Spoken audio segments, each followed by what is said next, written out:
إن الحمد لله نحمده ونستعينه ونستغفره ونعوذ بالله من شرور أنفسنا وسيئات أعمالنا من يهده الله فلا مضل له ومن يضلل فلا هادي له وأشهد أن لا إله إلا الله وحده لا شريك له وأشهد أن محمدًا عبده ورسوله أعوذ بالله من الشيطان الرجيم يا أيها الذين آمنوا اتقوا الله حق تقاته ولا تموتن إلا وأنتم مسلمون يا أيها الناس اتقوا ربكم الذي خلقكم من نفس واحدة وخلق منها زوجها وبث منهما رجالا كثيرا ونساء واتقوا الله الذي تساءلون به والأرحام إن الله كان عليكم رقيبا أما بعد فإن خير الحديث كتاب الله وخير الهدي هدي محمد صلى الله عليه وآله وسلم وشر الأمور محدثاتها وكل محدثة بدعة وكل بدعة ضلالة وكل ضلالة في النار. ആദരണീയരായ വിശ്വാസികളെ, വിശ്വാസിനികൾ, അല്ലാഹു സുബ്ഹാനഹു വ തആലയുടെ കൽപ്പനകളും നിർദ്ദേശങ്ങളും പാലിച്ച് ജീവിക്കാൻ എന്നെയും നിങ്ങളെ ഓരോരുത്തരെയും ഉണർത്തുകയാണ്. റഹ്മാനായ റബ്ബ് നമുക്ക് തൗഫീഖ് നൽകി അനുഗ്രഹിക്കുമാറാവട്ടെ. അള്ളാഹുവിൻ്റെ പ്രവാചകൻ മുഹമ്മദ് മുസ്തഫ സ്വല്ലല്ലാഹു അലൈഹി വസല്ലം പഠിപ്പിച്ചു നൽകിയ, ഒഴിവാക്കാൻ ആവശ്യപ്പെട്ട ഒന്നാണ് ഏതൊരു കാര്യത്തിലും അനാവശ്യമായി ധൃതി കൂട്ടുക എന്നുള്ളത്. അവിടുന്ന് ഹദീസിൽ കാണാം, അത്തഅന്നി മിനല്ലാഹ്, അവധാനത അത് അല്ലാഹു സുബ്ഹാനഹു വ തആലയിൽ നിന്നാണ്. വൽ അജലതു മിനശ് ശൈത്താൻ, അനാവശ്യമായ ധൃതി അത് പിശാചിൽ നിന്നുമാണ്. ഏതൊരു കാര്യത്തിലും ഒരു വിശ്വാസിയെ സംബന്ധിച്ചിടത്തോളം സമചിത്തതയോടുകൂടെ വളരെ ചിന്തിച്ച് ആലോചിച്ച് എടുത്തുചാട്ടമില്ലാതെ പ്രവർത്തിക്കുന്നവനായിരിക്കണം വിശ്വാസി എന്നുള്ളത്. അത് യഥാർത്ഥത്തിൽ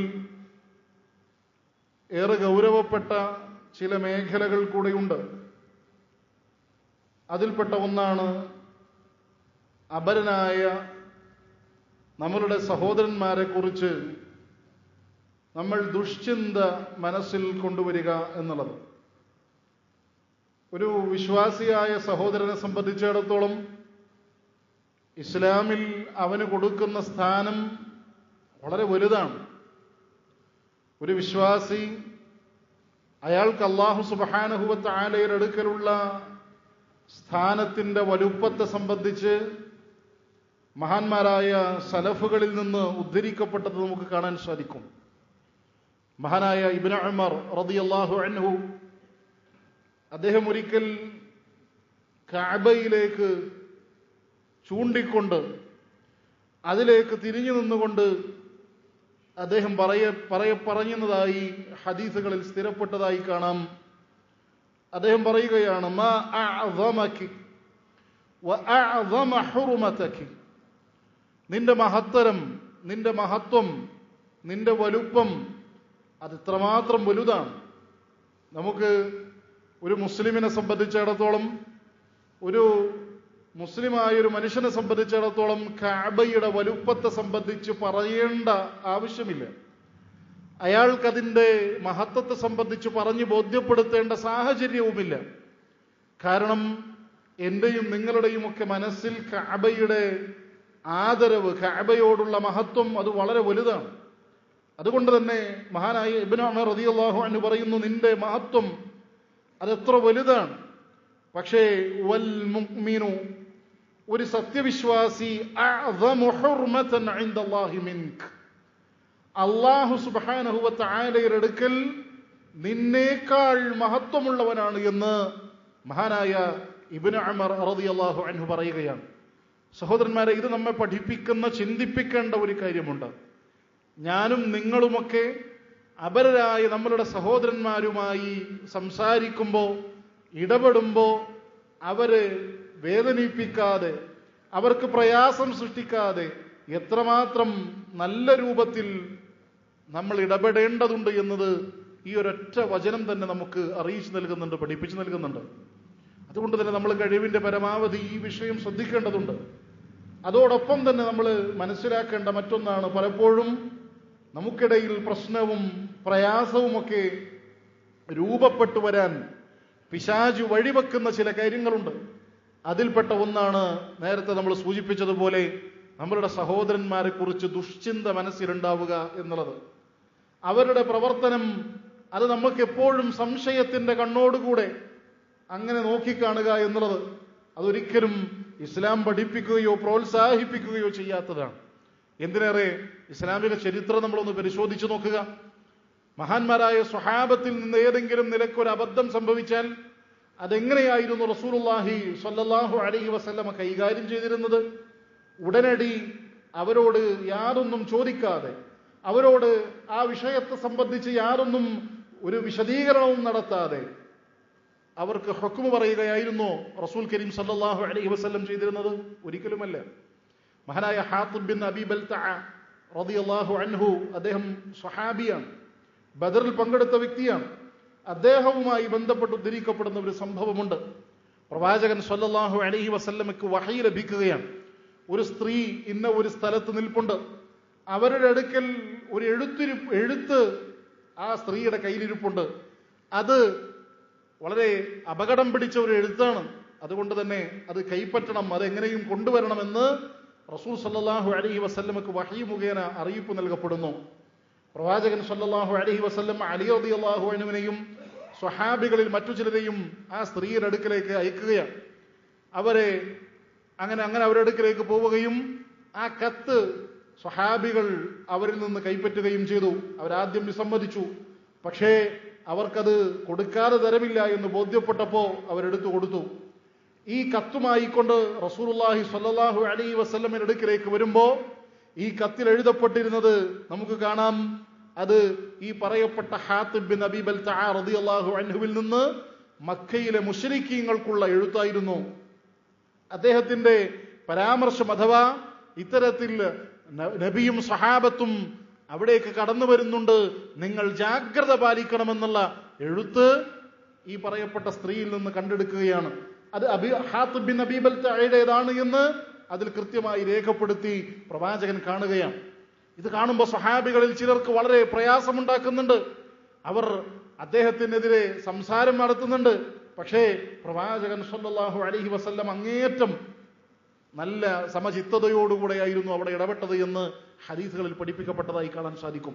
മാത്രമല്ല ഇദ്ദേഹം പ്രവാചകനോട് പറയുന്നുണ്ട്, പ്രവാചകൻ ഇദ്ദേഹത്തോട് ചോദിക്കുന്നുണ്ട്, യാ ഹാത്തിബ് മാ ഹാദാ, ഇതെന്താണ്, ഈ എഴുത്തെന്താണ്? പ്രവാചകൻ അവിടെ കൃത്യമായി കാരണം അന്വേഷിക്കുകയാണ്. ഇങ്ങനെ ഒരു പ്രവർത്തനം താങ്കളിൽ നിന്ന് കടന്നു വരാനുള്ള സാഹചര്യം എന്ത് എന്ന് പ്രവാചകൻ അദ്ദേഹത്തോട് ചോദിക്കുകയാണ്. ആ സമയത്ത് പ്രവാചകനോട് അദ്ദേഹം പറയുന്നു, യാ റസൂലല്ലാഹ് ലാ തഅജൽ അലയ്യ, പ്രവാചകനെ എന്റെ കാര്യത്തിൽ താങ്കൾ ധൃതി കാണിക്കാൻ പാടില്ല. അഥവാ ഒരിക്കലും ഞാൻ ശത്രു സൈന്യത്തിന് വേണ്ടി അല്ലെങ്കിൽ ശത്രുക്കൾക്ക് വേണ്ടി മുസ്ലിമീങ്ങളെ ഒറ്റിക്കൊടുത്തതല്ല, അത് എന്റെ മനസ്സിൽ ഏതെങ്കിലും നിലക്ക് കുഫറുണ്ടായത് കൊണ്ടല്ല എന്ന് അദ്ദേഹം ഏറ്റുപറയുകയാണ്. മറിച്ച് അദ്ദേഹത്തിന് അവിടെ ചില കുടുംബാംഗങ്ങളുണ്ട്, അവരെ സംരക്ഷിക്കാൻ വേണ്ടി മാത്രമായി അദ്ദേഹം ചെയ്ത ഒരു പ്രവർത്തനമാണ്. എന്നാൽ പോലും സഹോദരന്മാരെ, അതിൻ്റെ ആ സാഹചര്യം നമ്മളൊന്ന് ചിന്തിച്ചു നോക്കുക. എത്ര ഗൗരവപ്പെട്ട കാര്യമാണ്. പക്ഷെ അവിടെയും പ്രവാചകൻ സ്വല്ലല്ലാഹു അലൈഹി വസല്ലമ ഇടപെട്ട രൂപം എനിക്കും നിങ്ങൾക്കും മാതൃകയാണ്. അതേതെങ്കിലും നിലക്ക് ഒറ്റയടിക്ക് ഹുക്ം പറയുന്ന ഒരു അവസ്ഥ പ്രവാചകൻ സ്വല്ലല്ലാഹു അലൈഹി വസല്ലമയിൽ നിന്നുണ്ടായി തീർന്നിട്ടില്ല എന്നുള്ളതാണ്. അതുകൊണ്ട് തന്നെ നമുക്കിടയിൽ, നമ്മുടെ സഹോദരന്മാർക്കിടയിൽ ഏതെങ്കിലും നിലക്ക് പ്രശ്നങ്ങൾ ഉണ്ടായി തീർന്നാൽ, ഏതെങ്കിലും നിലക്ക് സംശയത്തിന്റെ അവസ്ഥകൾ നമ്മുടെ മനസ്സുകളിലേക്ക് പിശാചിട്ട് നൽകപ്പെട്ടാൽ അതിനെ കൈകാര്യം ചെയ്യേണ്ട രൂപത്തെ സംബന്ധിച്ചാണ് ഇത്തരത്തിലുള്ള വചനങ്ങൾ നമുക്ക് പഠിപ്പിച്ചു നൽകുന്നത്. അതുകൊണ്ടാണ് വിശുദ്ധ ഖുർആനിലൂടെ റബ്ബ് പറയുന്നു, യാ അയ്യുഹല്ലദീന ആമനു ഇജ്തനിബൂ, അല്ലയോ വിശ്വാസികളെ നിങ്ങൾ ഒഴിവാക്കണം, നിങ്ങൾ ഒഴിവാക്കണം. ഇജ്തനിബൂ കസീറൻ മിനദ്ദൻ, നിങ്ങൾ വന്നിൽ നിന്ന്, ഊഹാപോഹങ്ങളിൽ നിന്ന് ഭൂരിഭാഗത്തെയും നിങ്ങൾ ഒഴിവാക്കണം. കാരണം എന്താണ്? ആ ഊഹാപോഹങ്ങൾ അതിൽ ചിലത് പാപമാണ്. പലപ്പോഴും നമ്മൾ അനാവശ്യമായി ഊഹിച്ചുണ്ടാക്കുന്നവയുടെ അടിസ്ഥാനത്തിൽ നമ്മൾ സംസാരിക്കുകയും അല്ലെങ്കിൽ നമ്മൾ വിധി നടപ്പിലാക്കുകയും അതല്ലെങ്കിൽ നമ്മൾ മറ്റുള്ളവരോട് പറയുകയും ചെയ്യുന്നതിൻ്റെയൊക്കെ അടിസ്ഥാനത്തിലാണ് പല ബന്ധങ്ങളും വഷളായിത്തീരുന്നത്, പല ബന്ധങ്ങൾക്കുമിടയിൽ വിള്ളലുകൾ ഉണ്ടായിത്തീരുന്നത്, പല ബന്ധങ്ങൾക്കുമിടയിൽ കാലാകാലത്തോളം അത് അവസാനിക്കാത്ത നിലക്ക് പ്രശ്നങ്ങൾ രൂക്ഷമായി തീരുന്നത്. അപ്പോൾ അല്ലാഹു സുബ്ഹാനഹു വ തആല ആ വാതിലുകൾ കൊട്ടിയടക്കുകയാണ്. പ്രവാചകൻ സല്ലല്ലാഹു അലൈഹി വസല്ലം അതെങ്ങനെ കൈകാര്യം ചെയ്യണം എന്ന് കൃത്യമായ രൂപത്തിൽ നമുക്ക് പഠിപ്പിച്ചു നൽകുകയാണ്. അതുകൊണ്ടാണ് പ്രവാചകൻ പറയുന്നു, ഇയ്യാകും വദ്ദൻ, നിങ്ങൾ ഇത്തരത്തിലുള്ള ഊഹങ്ങളെ പേടിക്കേണ്ടതുണ്ട്, സൂക്ഷിക്കേണ്ടതുണ്ട്. ഫഇന്ന വന്ന അക്ദബുൽ ഹദീസ്, കാരണം ഈ ചിന്തകൾ, ഇത്തരത്തിലുള്ള ഊഹങ്ങൾ അത് സംസാരങ്ങളിൽ ഏറ്റവും വലിയ കളവുകളാണ് എന്ന് റസൂലുള്ളാഹി സ്വല്ലല്ലാഹു അലൈഹി വസല്ലം അവിടെ നിന്ന് പറഞ്ഞു നൽകുകയാണ്. മാത്രമല്ല അതിന് മറ്റു നല്ലൊരു ഉദാഹരണം ഹദീസുകളിൽ കാണാൻ സാധിക്കും. ഒരിക്കൽ പ്രവാചകന്റെ അടുക്കലേക്ക് ഒരു മനുഷ്യൻ കടന്നു വരികയാണ്. എന്നിട്ട് പ്രവാചകന്റെ അടുക്കൽ വന്നുകൊണ്ട് ഇയാൾ പറയുന്നു, യാ റസൂലല്ലാഹ് ഉലിദ ലി ഗുലാമുൻ അസ്വദ്, പ്രവാചകരെ എനിക്കൊരു കറുത്ത കുട്ടി ഉണ്ടായിട്ടുണ്ട്, എനിക്കൊരു കറുത്ത കുട്ടി ജനിച്ചിരിക്കുന്നു. ഇയാളെ സംബന്ധിച്ചിടത്തോളം അത് പറയാനുണ്ടായ സാഹചര്യം, ഇയാളും ഇയാളുടെ ഭാര്യയുമൊക്കെ നിറമുള്ളവരാണ്. ഇയാൾക്കുണ്ടായി തീർന്ന ഈ കറുത്ത കുട്ടി അത് എങ്ങനെ ഉണ്ടായി തീർന്നു എന്ന ഒരു സംശയത്തിന്റെ അടിസ്ഥാനത്തിലാണ് റസൂൽ കരീം സല്ലല്ലാഹു അലൈഹി വസല്ലമയുടെ അടുക്കിലേക്ക് കടന്നു വരുന്നത്. ആ സമയത്ത് പ്രവാചകൻ എത്ര മനോഹരമായിട്ടാണ് അത് കൈകാര്യം ചെയ്തത് എന്ന് ഹദീസുകളിൽ കാണാം. പ്രവാചകൻ ഇദ്ദേഹത്തോട്, ഈ മനുഷ്യനോട് തിരിച്ചു ചോദിച്ചു എന്നാണ്, ഹല്ലക മിൻ ഇബൽ, താങ്കൾക്ക് ഒട്ടകമുണ്ടോ? ഇയാൾ പറഞ്ഞു, അതെ എനിക്ക് ഒട്ടകമുണ്ട്. ആ ഒട്ടകത്തിന്റെ നിറമെന്താണ്? ഇയാൾ പറഞ്ഞു, ചുവപ്പ് നിറമുള്ള ഒട്ടകങ്ങളാണ്. പ്രവാചകൻ സല്ലല്ലാഹു അലൈഹി വസല്ലം അദ്ദേഹത്തോട് ചോദിച്ചു, ഹൽ ഫീഹാ മിൻ ഔറഖ്, അതിലേതെങ്കിലും ചാരനിറത്തിലുള്ള ഒട്ടകങ്ങളൊക്കെ ഉണ്ടോ? അപ്പൊ അയാൾ പറഞ്ഞു, അതെ അതുണ്ട്. പ്രവാചകൻ ചോദിച്ചു, എങ്കിൽ ഈ ചുവന്ന ഒട്ടകങ്ങളിൽ നിന്ന് ഈ ചാരനിറമുള്ള ഒട്ടകങ്ങൾ എങ്ങനെ ഉണ്ടായി തീർന്നു? ആ മനുഷ്യൻ മറുപടി പറഞ്ഞു, അത് ചിലപ്പോ അതിന്റെ പാരമ്പര്യത്തിൽ നിന്ന് ഏതെങ്കിലും ഒരു പാരമ്പര്യം അങ്ങനെ ലഭിച്ചതായിരിക്കാം. പ്രവാചകൻ സല്ലല്ലാഹു അലൈഹി വസല്ലം പറഞ്ഞു, അത് തന്നെയാണ് ഇവിടെയും സംഭവിച്ചിട്ടുണ്ടാവുക. കണ്ടോ, പ്രവാചകൻ എത്ര നല്ല രൂപത്തിൽ അത് കൈകാര്യം ചെയ്തു. ഇങ്ങനെ ഭാര്യാഭർത്താക്കന്മാർക്കിടയിൽ ഉണ്ടായിത്തീരുന്ന അനാവശ്യമായ സംശയങ്ങൾ, അനാവശ്യമായ ഊഹാപോഹങ്ങൾ, അത് ഇസ്ലാം അതിന്റെ വാതിലുകൾ കൊട്ടിയടക്കുകയാണ്. അതിലൂടെയാണ് പലപ്പോഴും വലിയ വലിയ ബന്ധവിച്ഛേദനത്തിലേക്കും ത്വലാഖിലേക്കും മറ്റു പല പ്രശ്നങ്ങളിലേക്കുമൊക്കെ അത് വഴിവെക്കുക. ഇനിയും എത്രയോ സംഭവങ്ങൾ ഇത്തരത്തിലുള്ള വിഷയവുമായി ബന്ധപ്പെട്ട് ഹദീസുകളിൽ കാണാൻ സാധിക്കും. മാത്രമല്ല പ്രവാചകൻ അതിന്റെ മര്യാദകൾ പഠിപ്പിച്ചു നൽകി. എങ്ങനെയായിരിക്കണം രണ്ടാളുകൾ തമ്മിൽ സംസാരിക്കേണ്ടത്, ഇനി രണ്ടാളുകളിൽ കൂടുതൽ മൂന്നാളുകളുണ്ടെങ്കിൽ എങ്ങനെ സംസാരിക്കണം? റസൂൽ കരീം സല്ലല്ലാഹു അലൈഹി വസല്ലം പറയുന്നു, മൂന്നാളുകളുണ്ട് എങ്കിൽ രണ്ടാളുകൾ മാത്രമായി രഹസ്യം പറയാൻ പാടില്ല. പ്രവാചകൻ പഠിപ്പിക്കുകയാണ്, ഇദാ കുൻതും സലാസ ഫലാ യതനാജാ റജുലാനി ദൂനൽ ആഖർ, മൂന്നാളുകളുണ്ടെങ്കിൽ രണ്ടാളുകൾ മാത്രമായിട്ട് നിന്ന് രഹസ്യം പറയുക, ഒരാളെ മാറ്റി നിർത്തുക, ഇത് പാടില്ല. കാരണം പിശാച് അവിടെ പണിയെടുക്കും. ഈ മനുഷ്യന്റെ മനസ്സിൽ ചിന്തകളുണ്ടായിത്തീരും. ഈ ആളുകൾ എന്നെ കുറിച്ചാണോ പറഞ്ഞത്, ഞാനുമായി ബന്ധപ്പെട്ട എന്തെങ്കിലുമാണോ പറഞ്ഞത് എന്ന് ഈ മനുഷ്യന് തോന്നും, സംശയമുണ്ടാക്കും. അതുകൊണ്ട് സംശയമുണ്ടാക്കുന്ന സാഹചര്യങ്ങൾ പോലും അകന്നു നിൽക്കണം. തങ്ങളുടെ വിശ്വാസികളുടെ മനസ്സുകളിൽ സംശയം സൃഷ്ടിക്കുന്ന, അവരുടെ മനസ്സുകളിൽ പ്രയാസം സൃഷ്ടിക്കുന്ന അവസ്ഥകൾ, അവസരങ്ങൾ നമ്മൾ ഉണ്ടാക്കാൻ പാടില്ല എന്നുള്ളതാണ്. അതിന് മറ്റൊരു ഉദാഹരണമാണ്, നമ്മളൊക്കെ കേട്ടിട്ടുള്ള സംഭവമാണ്. റസൂൽ കരീം സല്ലല്ലാഹു അലൈഹി വസല്ലമയും സഫിയ്യ റളിയല്ലാഹു അൻഹയും അവർ ഇരുവരും രാത്രിയിൽ പള്ളിയുടെ ഒരു വശത്തുകൂടെ അവർ പുറത്തിറങ്ങുകയാണ്. ആ സമയത്ത് 2 സ്വഹാബികൾ അവർ ആ വഴിയിലൂടെ കടന്നു പോകുന്നുണ്ടായിരുന്നു. പ്രവാചകൻ സല്ലല്ലാഹു അലൈഹി വസല്ലമ ആണ് നടന്നു വരുന്നത് എന്ന് തിരിച്ചറിഞ്ഞ ഈ സ്വഹാബികള് പെട്ടെന്ന് ധൃതിയിൽ കടന്നുപോയി. ആ സമയത്ത് റസൂൽ കരീം സല്ലല്ലാഹു അലൈഹി വസല്ലം അവരെ വിളിക്കുകയാണ്.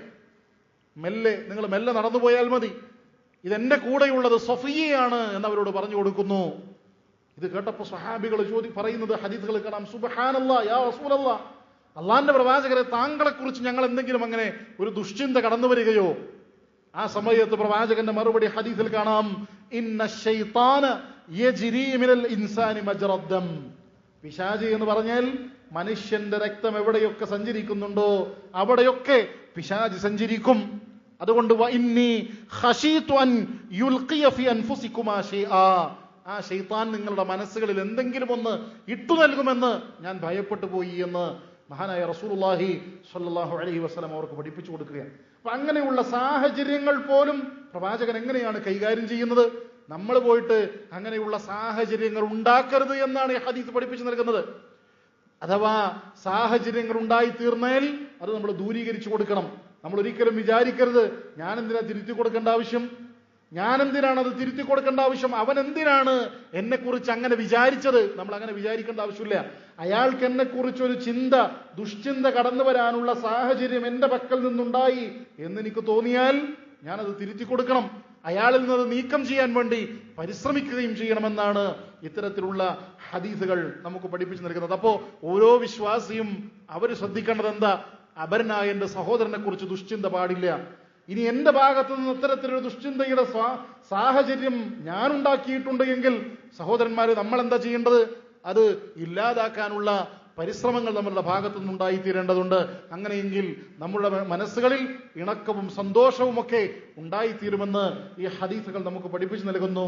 അല്ലാഹു സുബ്ഹാനഹു വ തആല അത്തരത്തിൽ അവനെ ഭയപ്പെട്ടുകൊണ്ട് അവന്റെ കൽപ്പനകളും നിർദ്ദേശങ്ങളും പാലിച്ചുകൊണ്ട് ജീവിക്കുന്ന ശരിയായ മുഅ്മിനീങ്ങളിൽ മുത്തഖീങ്ങളിൽ എന്നെയും നിങ്ങളെയും ഉൾപ്പെടുത്തി അനുഗ്രഹിക്കുമാറാവട്ടെ.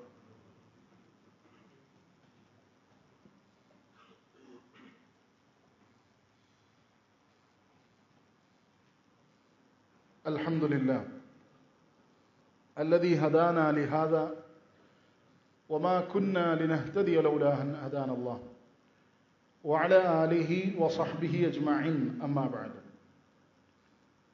മഹാന്മാരായ സലഫുകൾ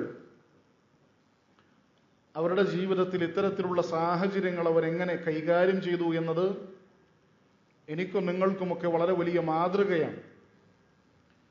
മഹാനായ ഉമർ റളിയല്ലാഹു അൻഹു അദ്ദേഹത്തിൽ നിന്ന് ഉദ്ധരിക്കപ്പെട്ടത് കാണാം, വലാ തദുന്നന്ന ബികലിമത്തിൻ ഖറജത് മിൻ അഖീകൽ മുഅ്മിൻ, സത്യവിശ്വാസിയായ നിന്റെ സഹോദരനിൽ നിന്ന് പുറപ്പെട്ടു വന്ന ഏതെങ്കിലും ഒരു വാക്ക് അതിനെ സംബന്ധിച്ച് നീ ഇല്ലാ ഖൈറാ, നല്ലതല്ലാതെ വിചാരിക്കാൻ പാടില്ല, നല്ലതല്ലാതെ നീ ചിന്തിക്കാൻ പാടില്ല. വഅൻത തജിദു ലഹാ ഫിൽ ഖൈരി മഹ്മല, പരമാവധി നിനക്ക് അതിലെന്താണോ സാധ്യതകൾ, നല്ല സാധ്യതകൾ വകവെച്ചു കൊടുക്കാൻ സാധിക്കുന്നത് അത് വകവെച്ചു കൊടുക്കണം. വിശ്വാസികൾ, നമ്മളുടെ സഹോദരന്മാർ, അവരെ സംബന്ധിച്ച് പരമാവധി നമ്മൾ ചിന്തിക്കേണ്ടത് ഏറ്റവും നല്ല മാനസികാവസ്ഥയായിരിക്കണമെന്നാണ് ഈ വാക്കുകൾ നമുക്ക് പഠിപ്പിച്ചു നൽകുന്നത്. അതുകൊണ്ടാണ് ഇബ്നു സിരീൻ റഹിമഹുള്ള അദ്ദേഹം പറയുന്നത് കാണാം, ഇദാ ബലഗക അൻ അഖീക ശൈഉൻ ഫൽതമിസ് ലഹു ഉദ്റ, നിന്റെ സഹോദരനുമായി ബന്ധപ്പെട്ട എന്തെങ്കിലും ഒരു കാര്യം നിന്റെ അടുക്കിലേക്ക് വന്നെത്തിയാൽ നീ എന്തെങ്കിലുമൊക്കെ ഒരു കാരണങ്ങൾ, ഒരു ഒഴിവ് കഴിവുകൾ നീ കണ്ടെത്തണം. അവനെക്കുറിച്ച് ഒരു മോശം വാക്ക് അല്ലെങ്കിൽ ഒരു കാര്യം നിന്റെ അടുക്കിലേക്ക് വന്നാൽ നീ വിചാരിക്കണം, അല്ലെങ്കിൽ നീ പറയണം, അത് ചിലപ്പോൾ അവൻ ഇങ്ങനെ ആയിരിക്കുള്ളൂ ഉദ്ദേശിച്ചിട്ടുണ്ടാവുക, അവൻ അങ്ങനെ ഒന്നും വിചാരിച്ചിട്ടുണ്ടാവില്ല, അവൻ അങ്ങനെ ആയിരിക്കുള്ളൂ പറഞ്ഞിട്ടുണ്ടാവുക, നീ മനസ്സിലാക്കിയത് ഇങ്ങനെയായിരിക്കാം. ഇങ്ങനെയൊക്കെ ഉസ്റുകൾ കണ്ടെത്തി കൊടുക്കണം. ഫഇല്ലം തജ്ദ് ഫഖുൽ ഹൽ ലഹു ഉസ്റൻ ലാ അഅരിഫു, ഇനി ഒന്നും നിനക്കത് കണ്ടെത്താൻ സാധിച്ചിട്ടില്ല എങ്കിൽ നീ പറയണം, ചിലപ്പോൾ അവന് ഞാൻ മനസ്സിലാക്കാത്ത എന്തെങ്കിലുമൊക്കെ ഒഴിവ് കഴിവുകൾ ഉണ്ടായേക്കാം എന്ന് ചിന്തിച്ചുകൊണ്ട് ഏറ്റവും മാന്യമായ നിലക്ക് നമ്മളുടെ സഹോദരന്മാരുമായി ബന്ധപ്പെട്ട ഇത്തരത്തിലുള്ള സാഹചര്യങ്ങളെ കൈകാര്യം ചെയ്യണമെന്ന് ഇബ്നു സിരീൻ റഹിമഹുള്ളയിൽ നിന്ന് ഉദ്ധരിക്കപ്പെട്ടത് കാണാം. അതിലേറ്റവും നല്ല ഉദാഹരണം മറ്റൊരു സംഭവം കൂടെ സലഫുകളുടെ ചരിത്രത്തിലുണ്ട്. റബീഅ റഹിമഹുള്ള അദ്ദേഹം പറയുന്നു, ഒരിക്കൽ ഇമാം ഷാഫിഈ റഹിമഹുല്ല അദ്ദേഹം രോഗബാധിതനായി. അങ്ങനെ ഞാൻ അദ്ദേഹത്തിന്റെ അടുക്കിലേക്ക് പ്രവേശിച്ചു സന്ദർശിക്കാൻ വേണ്ടി. രോഗിയായ സമയത്ത് രോഗീ സന്ദർശനത്തിന് വേണ്ടി ഇമാം ഷാഫിഈ റഹിമഹുല്ലയുടെ അടുക്കിലേക്ക് ഞാൻ കടന്നു ചെല്ലുകയാണ്. അങ്ങനെ അദ്ദേഹത്തിന്റെ അടുക്കൽ കടന്നു ചെന്നുകൊണ്ട് ഞാൻ അദ്ദേഹത്തിന് വേണ്ടി പ്രാർത്ഥിച്ചു, അല്ലെങ്കിൽ അദ്ദേഹത്തോട് പറഞ്ഞു, യാ അബാ അബ്ദില്ല ഖവ്വല്ലാഹു ദഅഫക്, അല്ലയോ അബൂ അബ്ദില്ല, അള്ളാഹു താങ്കളുടെ ദുർബലത ശക്തിപ്പെടുത്തട്ടെ. ശരിക്ക് ഈ വാക്ക് പ്രത്യക്ഷത്തിൽ നമുക്ക് നല്ല വാക്കാണെന്ന് തോന്നുമെങ്കിലും യഥാർത്ഥത്തിൽ അതിന്റെ മഅന കുറച്ച് പ്രശ്നമുള്ള മഅനയാണ്. അർത്ഥം അതിന്റെ കുറച്ച് പ്രശ്നമുള്ളതാണ്. കാരണം ദുർബലത ശക്തിപ്പെടുത്തട്ടെ എന്ന് പറഞ്ഞാൽ ദുർബലത വർദ്ധിപ്പിക്കട്ടെ എന്നാണ് അതിന്റെ വാക്കിന്റെ അർത്ഥമായി കടന്നു വരിക. അപ്പൊ ഇമാം ഷാഫിഈ റഹിമഹുല്ല അദ്ദേഹത്തോട് തിരുത്തി കൊടുത്തു എന്നാണ്. അങ്ങനെ റബ്ബ് എന്റെ ദുർബലത ശക്തിപ്പെടുത്തുകയാണെങ്കിൽ എന്റെ അവസ്ഥ വളരെ മോശമായി തീരുമെന്ന് അദ്ദേഹം തിരുത്തി കൊടുക്കുകയാണ്. ആ സമയത്ത് മഹാനായ റബീഅ റഹിമഹുല്ല അദ്ദേഹം പറയുന്നു, മാ അറദ്തു ഇല്ലൽ ഖൈർ, ഞാൻ പറഞ്ഞപ്പോൾ അങ്ങനെ ആയിപ്പോയതാണ്, ഞാൻ ഖൈറല്ലാതെ മറ്റൊന്നും ഉദ്ദേശിച്ചിട്ടില്ല എന്ന് അദ്ദേഹം തിരുത്തി കൊടുക്കുകയാണ്. ആ സമയത്ത് മഹാനായ ഇമാം ഷാഫിഈ റഹിമഹുല്ല അദ്ദേഹം പറയുകയാണ്, ലൗ ദഅൗതല്ലാഹ അലയ്യ ലഅലിംതു അന്നക ലം തുരിദു ഇല്ലൽ ഖൈർ, താങ്കൾ എങ്ങാനും എനിക്കെതിരെ പ്രാർത്ഥിക്കുന്നത് ഞാൻ കേട്ടാൽ പോലും ഞാൻ താങ്കളെ കുറിച്ച് നല്ലത് മാത്രമേ വിചാരിക്കുകയുള്ളൂ. കാരണം എന്നെക്കുറിച്ച് താങ്കൾ അങ്ങനെ പ്രാർത്ഥിക്കുകയില്ല എന്നാണ് ഞാൻ മനസ്സിലാക്കുന്നത് എന്ന് ഇമാം ഷാഫിഈ റഹിമഹുല്ല അദ്ദേഹത്തോട് പറഞ്ഞതായി കാണാൻ. ഇതൊക്കെ സഹോദരന്മാരെ നമ്മളുടെ ജീവിതത്തിൽ നമ്മൾ നേരിടുന്ന, നമ്മൾ അത്യന്തം കണ്ടുകൊണ്ടിരിക്കുന്ന പല പ്രശ്നങ്ങളുടെയും മൂല കാരണം നമ്മൾ പരിശോധിച്ചു കഴിഞ്ഞാൽ ഇത്തരത്തിലുള്ള നല്ല ഇടപെടലുകൾ, നല്ല മറുപടികൾ, നല്ല ഇത്തരത്തിലുള്ള സമീപനങ്ങൾ നമ്മളിൽ നിന്ന് നഷ്ടപ്പെട്ടു പോകുന്നത് കൊണ്ടാണ് എന്ന് നമ്മൾ തിരിച്ചറിയേണ്ടതുണ്ട്. പലപ്പോഴും മാതാപിതാക്കളുടെയും മക്കളുടെയും ഇടയിൽ, പരസ്പരം സഹോദരന്മാർക്കിടയിൽ, കൂട്ടുകാർക്കിടയിൽ അങ്ങനെ വേണ്ട പലപ്പോഴും ബന്ധം വഷളാകുന്നത് ഏതെങ്കിലും നിലക്കുള്ള ചെറിയ സംശയത്തിന്റെ അടിസ്ഥാനത്തിലുള്ള സംസാരങ്ങൾ കേട്ടതിന്റെ അടിസ്ഥാനത്തിലായിരിക്കും. എന്തെങ്കിലും പറഞ്ഞത് നമുക്ക് പറ്റാത്തതിന്റെ പേരിലായിരിക്കും. അതുകൊണ്ട് അങ്ങനെയൊക്കെ നമുക്ക് തോന്നുന്നുണ്ട് എങ്കിൽ സഹോദരന്മാർ അത് പറഞ്ഞ് അവസാനിപ്പിച്ച് എത്രയും പെട്ടെന്ന് അത് പരിഹരിക്കാനാണ് നമ്മൾ പരിശ്രമിക്കേണ്ടത്. അത് മനസ്സിൽ കൊണ്ട് നടന്ന് അത് വർദ്ധിപ്പിച്ച് അതേതെങ്കിലും നിലക്ക് വഷളാക്കി അത് മോശപ്പെട്ട ഒരവസ്ഥയിലേക്ക് വഴിമാറിപ്പോകുന്നത് ഇസ്ലാം ഒരിക്കലും പ്രോത്സാഹിപ്പിക്കുന്നില്ല, പഠിപ്പിക്കുന്നില്ല എന്നാണ് ഈ സംഭവങ്ങളും ഹദീസുകളുമൊക്കെ നമുക്ക് പഠിപ്പിച്ചു നൽകുന്നത്. അല്ലാഹു സുബ്ഹാനഹു വ തആല അത്തരത്തിൽ ഏറ്റവും നല്ല രൂപത്തിൽ നമ്മുടെ സഹോദരന്മാരായ വിശ്വാസികളോട് ഇടപെടാനും സംസാരിക്കാനും അവരെക്കുറിച്ച് നല്ല വിചാരം വെച്ച് പുലർത്താനും ഒക്കെ റബ്ബ് നമുക്ക് തൗഫീഖ് നൽകി അനുഗ്രഹിക്കുമാറാവട്ടെ. അറിഞ്ഞുമറിയാതെയും എന്റെയും നിങ്ങളുടെയും ഒക്കെ ജീവിതത്തിൽ സംഭവിച്ചു പോയ ചെറുതും വലുതുമായ മുഴുവൻ തെറ്റുകുറ്റങ്ങളും അല്ലാഹു സുബ്ഹാനഹു വ തആല പുറത്തു മാപ്പാക്കി നൽകി അനുഗ്രഹിക്കുമാറാവട്ടെ. നമ്മിൽ നിന്ന് മരണപ്പെട്ടു പോയ നമ്മളുടെ മാതാപിതാക്കൾ, ബന്ധുമിത്രാദികൾ, സഹോദരി സഹോദരന്മാർ അല്ലാഹു സുബ്ഹാനഹു വ തആല അവരുടെ പാപങ്ങൾ പുറത്തു കൊടുക്കുകയും അവരെ നാളെ നമ്മോട് ഒരുമിച്ച് ജന്നാത്തുൽ ഫിർദൗസിൽ ഒരുമിച്ച് കൂട്ടി അനുഗ്രഹിക്കുകയും ചെയ്യുമാറാവട്ടെ. നമ്മളുടെ സഹോദരി സഹോദരന്മാർ പ്രയാസങ്ങൾ അനുഭവിക്കുന്ന, ശാരീരികവും മാനസികവും സാമ്പത്തികവുമായൊക്കെ പ്രയാസങ്ങൾ അനുഭവിക്കുന്ന നമ്മളുടെ സഹോദരി സഹോദരന്മാർക്ക് അല്ലാഹു സുബ്ഹാനഹു വ തആല ആശ്വാസം നൽകി അനുഗ്രഹിക്കുമാറാവട്ടെ. റബ്ബനാ ആതിനാ ഫിദ് ദുനിയ ഹസന വഫിൽ ആഖിറതി ഹസനതൻ വഖിനാ അദാബന്നാർ. ربنا هب لنا من أزواجنا وذرياتنا قرة أعين واجعلنا للمتقين إماما آمين آمين برحمتك يا أرحم الراحمين.